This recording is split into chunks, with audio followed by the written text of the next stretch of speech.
여러분, 살다 보면 억울한 일을 겪거나 누군가 약속을 안 지킬 때 정말 속상하죠? 얼마 전 친구에게 빌려준 돈을 못 받았다고 고민을 털어놓으셨는데요. 이런 상황에서 그냥 참고 넘어가지 마세요. 바로 내용 증명이라는 방법이 있습니다. 내용 증명은 쉽게 말해 내가 언제 어떤 내용을 상대방에게 확실히 전달했다는 걸 우체국이 공식적으로 증명해주는 제도입니다. 예를 들어 세입자에게 보증금을 돌려달라고 요구했는데 말을 듣지 않을 때 이 내용을 공식적으로 보내는 겁니다. 작성법도 어렵지 않습니다. 우체국에 가실 때는 원본 1부, 복사본 2부 이렇게 총 3부를 준비하셔야 해요. 원본은 상대방에게 가고 복사본 하나는 우체국에서 3년 동안 보관하고 나머지 하나는 여러분이 가지고 계시면 됩니다. 중요한 건 상대방이 못 받았다고 변명 못하도록 우체국이 공식 확인을 해주는 거예요. 그래서 나중에 법적 문제가 생겨도 여러분이 확실한 증거를 남길 수 있습니다. 또 하나 우체국에서는 필요할 때 재증명이라는 것도 해줍니다. 이건 그때 내가 내용 증명을 확실히 보냈다는 걸 다시 한번 공식으로 확인해 주는 거죠. 이렇게 내용 증명을 보내면 상대방도 긴장하게 되고 대체로 문제를 빨리 해결하려는 태도를 보입니다. 특히 돈 문제나 계약 위반처럼 법적 분쟁으로 번질 수 있는 상황에서는 꼭 활용하세요. 오늘 말씀드린 내용 정리해 볼게요. 내용 증명 준비 방법 원본 1부, 복사본 2부, 총 3부 준비. 우체국 접수 후 상대방에게 도달하면 공식적으로 도달했다고 추정. 보관 기간 우체국이 3년간 증명서 보관. 활용 상황 돈을 안 갚을 때, 계약 위반 시, 임대차 문제 등. 여러분, 혹시 억울한 일이 생겼을 때 내용 증명 보내는 방법 아시나요? 얼마 전 전세금을 돌려받지 못해서 고민하시다가 제대로 된 내용 증명으로 문제를 해결하셨습니다. 그런데 많은 분들이 내용 증명을 보내도 효과가 없는 경우가 있어요. 이유는 딱 한 가지, 제대로 작성하지 않아서입니다. 오늘은 70대 이상 시니어분들도 쉽게 따라 하실 수 있도록 내용 증명, 제대로 쓰는 3가지 핵심 방법을 알려드립니다. 첫 번째, 목적을 분명하게 쓰세요. 내용 증명은 괜히 보내는 게 아닙니다. 반드시 무엇을 원한다는 의사를 확실히 밝혀야 해요. 예를 들어 일까지 밀린 월세를 납부해 주세요. 대여한 100만 원을 일까지 돌려주세요. 이렇게 정확하게 요구하셔야 합니다. 이렇게 해야 상대방도 내용을 보고 내가 뭘 해야 하는지 정확히 알 수 있죠. 두 번째, 내용을 간결하고 명확하게 쓰세요. 내용 증명에 긴 설명이나 감정적인 표현은 필요 없습니다. 2024년 5월 1일 서울동 아파트에 전세 보증금 5천만 원을 맡겼으나 계약 종료일인 2025년 5월 1일까지 반환이 이루어지지 않았습니다. 2025년 7월 10일까지 전세금을 반환해 주시기 바랍니다. 이렇게 날짜, 장소, 금액, 요구사항을 간략하게 적는 것이 가장 좋습니다. 상대방이 바로 이해할 수 있게 쓰는 게 핵심이에요. 세 번째, 관련 자료를 꼭 첨부하세요. 글로만 설명하면 상대방이 부인할 수도 있어요.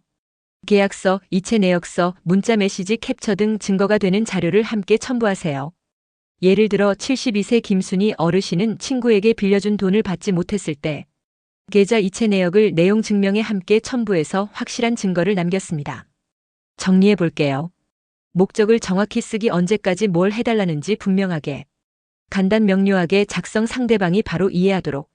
증거자료 함께 첨부, 계약서, 문자, 이체 내역 등 필수. 최근 집주인과 전세금 문제로 고민하시다가 내용 증명을 제대로 보내서 2주 만에 문제를 해결하셨습니다. 그런데 내용 증명을 잘못 쓰면 아무 소용이 없습니다. 오늘은 시니어분들도 바로 따라하실 수 있는 강력하고 효과적인 내용 증명 작성법을 생활 사례로 알려드립니다. 내용 증명 제대로 쓰는 실전 방법 꼭 기억하세요. 첫째, 목적을 분명히 하세요. 내용 증명은 괜히 보내는 게 아닙니다. 상대방이 읽자마자 이 사람이 뭘 원하는지 바로 알 수 있어야 해요. 예를 들어 2025년 7월 30일까지 밀린 800만 원을 송금해 주십시오. 이렇게 날짜와 금액을 명확히 적으셔야 합니다. 둘째, 내용을 간단하고 명확하게 쓰세요. 법률 문서라고 어렵게 쓰실 필요 없습니다. 본인은 귀하와 2024년 5월 1일 서울 강동구 아파트 전세 계약을 체결했고 계약 종료일인 2025년 5월 1일까지 전세금 반환이 이루어지지 않았습니다. 이에 2025년 7월 30일까지 전세금 8천만 원을 반환해 주시기 바랍니다. 이렇게 간결하게 쓰는 게 핵심입니다. 셋째, 증거를 꼭 함께 첨부하세요. 계약서, 문자 내역, 이체 내역 등 객관적인 자료를 함께 보내세요. 상대방이 이거 사실 아니야 라고 우길 수 없게 만드는 겁니다. 계약서와 문자 내역을 함께 보내서 확실한 증거를 남기셨습니다. 넷째, 이행 가능한 기한을 적으세요. 너무 촉박하게 내일까지 돈 주세요라고 하면 오히려 상대방이 반발할 수 있습니다. 보통 7일에서 15일 정도 현실적인 기한을 적는 것이 좋습니다. 다섯째, 변호사 이름으로 보내면 효과 2배. 상대방이 진짜로 소송을 걱정하게 만드는 방법입니다. 실제로 변호사 이름으로 온 내용 증명을 받으면 대부분 문제를 빨리 해결하려는 경우가 많습니다. 여섯째, 법적 효력도 기억하세요. 내용 증명은 소송으로 가기 전 마지막 경고장이 될 수도 있고 반대로 내 권리를 확실히 주장했다는 증거로도 쓰입니다. 특히 채권 양도 같은 경우엔 대항력, 즉 상대방이 부인 못하게 만드는 법적 장치로도 활용됩니다. 실제 작성 예시를 간단히 보여드릴게요. 발신인 69세 박정순 서울 강서구, 수신인 김철수 서울 강서구, 제목 전세금 반환 요청에 대한 내용 증명. 본문. 귀하의 건강을 기원합니다. 본인은 귀하와 2024년 5월 1일 전세 계약을 체결하였고 계약 종료일인 2025년 5월 1일까지 전세금 7천만 원을 반환받지 못하였습니다. 이에 본인은 2025년 8월 10일까지 전세금 전액을 반환해 주실 것을 요청합니다. 만일 기한 내 반환이 이루어지지 않을 경우 법적 조치를 취할 예정임을 알려드립니다. 이렇게 쓰시고 계약서 사본이나 문자 내역을 함께 제출하시면 됩니다. 최근 집 문제로 내용 증명을 보내셨다가 한 달 안에 보증금을 돌려받으셨습니다. 그런데 이걸 잘못 쓰면 아무 효과가 없습니다. 오늘은 실제로 통하는 내용 증명 작성법을 아주 쉽게 알려드립니다. 내용 증명 실전 작성법 꼭 기억하세요.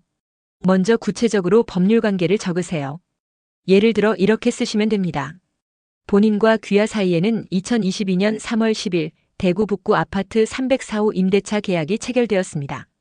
또는 2024년 7월 1일 서울 동대문구 소재 김치 냉장고 10대 납품 계약을 체결하였습니다.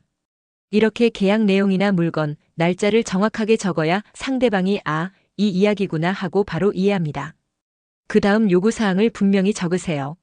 2025년 8월 15일까지 전세금 5천만 원을 반환해 주십시오. 납품 대금 200만 원을 2025년 7월 30일까지 송금해 주십시오. 이렇게 날짜와 금액을 정확히 쓰세요. 기한을 너무 촉박하게 적지 마세요. 상대방도 준비 시간이 필요하니까 보통 7일에서 15일 정도 여유를 주는 게 좋습니다. 그 다음 마무리 문구도 정중하게 쓰세요. 만약 기한 내 조치가 이루어지지 않을 경우 부득이하게 법적 조치를 진행할 예정입니다. 양해 부탁드립니다. 작성 마무리 부분. 작성일 2025년 7월 3일. 작성자 70세 박정순. 서명 또는 도장. 이렇게 쓰시면 완성입니다. 중요 포인트 다시 정리해드립니다. 법률 관계는 날짜, 장소, 계약 내용까지 구체적으로. 요구사항은 금액, 기한을 정확히. 증거 자료 계약서, 문자 내역 꼭 첨부. 기한은 현실적으로. 마지막엔 정중한 표현으로 마무리. 내용 증명은 소송 전에 마지막으로 상대를 설득하는 기회입니다. 물론 가끔은 무시하는 사람도 있지만 소송 가기 전에 제대로 된 경고를 주는 방법이고 나중에 재판에서 확실한 증거로도 쓸 수 있습니다. 여러분, 억울한 일 겪으셨다면 오늘 알려드린 내용 증명 작성법 꼭 활용해보세요. 다음에도 실생활에 꼭 필요한 법률 정보로 다시 찾아뵙겠습니다. 감사합니다.